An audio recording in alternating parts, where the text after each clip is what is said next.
Zwom. Doot, doot, doot, doot, doot. BMO. Hello everyone and welcome to another BMO Creative Crypto video. This one is about the Mongolian death worm. Gotta be the most dangerous cryptid ever. Also known as the Olgoi Kolkoi, which translates to something like large intestine worm. This giant red poison spitting creature lives in the sands of the Gobi Desert according to legend.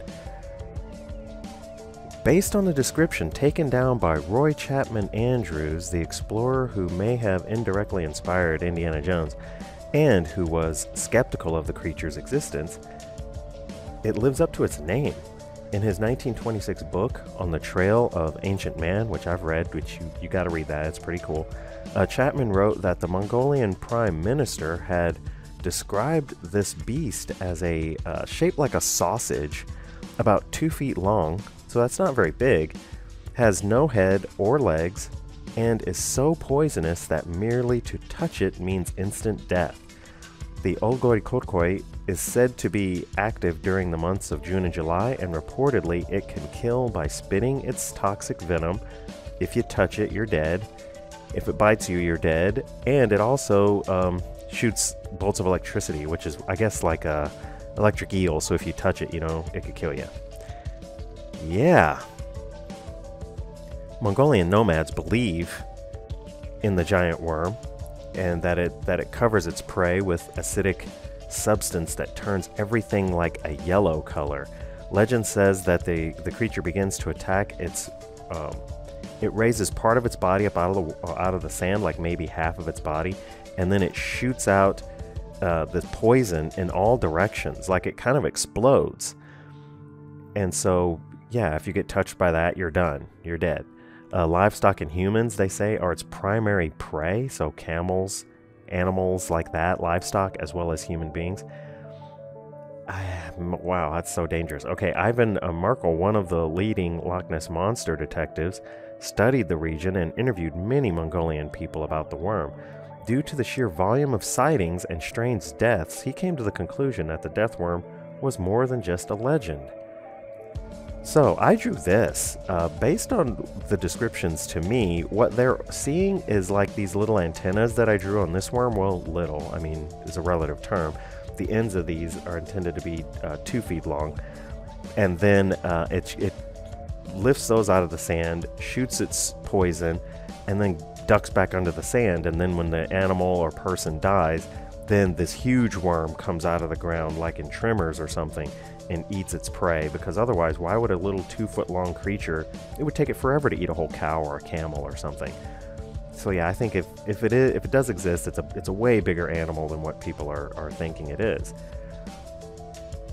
And actually, nobody has entirely sure what the worm actually is. Nobody's clear. Experts are certain that it is not a real worm. These are real. That's a real worm right there on the left. That's an Ecuadorian giant worm. Fairly harmless, fairly. Scary, but fairly harmless. Annelids can't survive in the desert. There's not enough moisture.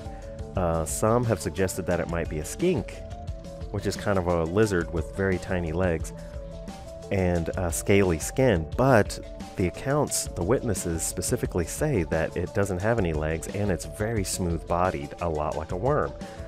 So, in 2005, an expedition came from the Center for Fortean Zoology. They crossed over 1,000 miles of the Gobi Desert, and they were on track of the death worm, they said. How do you track it? I don't know. If it doesn't leave tracks, I don't know. But they were looking for it, looking for signs of it, I guess. Maybe trying to see it on the surface of the sand? I don't know. They concluded it was probably a large unknown type of worm lizard, which is what I put there on the right-hand side. That's an actual creature. And that the powers attributed to the creature are myth only. And in all honesty, as far as the research I've done, no one has ever photographed the creature. And most reports seem to be of the I have a friend of a friend of a cousin of a friend who saw it kind of variety. But many believe that it's real and continue to search for it even to this day. To me, the way that the desert deserts are, I think that maybe the death worm is more about a way of being that could poison you, poison your mind, make all that you have basically disintegrate like the death worm supposedly does, like the acid melts, burns, disintegrates everything that it touches, and it could get you killed. Teneg is the Mongolian word for foolish, and I think having foolish thoughts, not thinking things through before you go wandering out into the desert, is probably a better symbolic term for this worm, because being out in the desert and being foolish can get you and everyone around you killed just as quickly as encountering a death worm. So, anyways, that's going to do it for this one, guys. Thanks so much for watching. Please give this video a thumbs up. Subscribe to BMO Creative for more crypto videos. Thanks. Bye.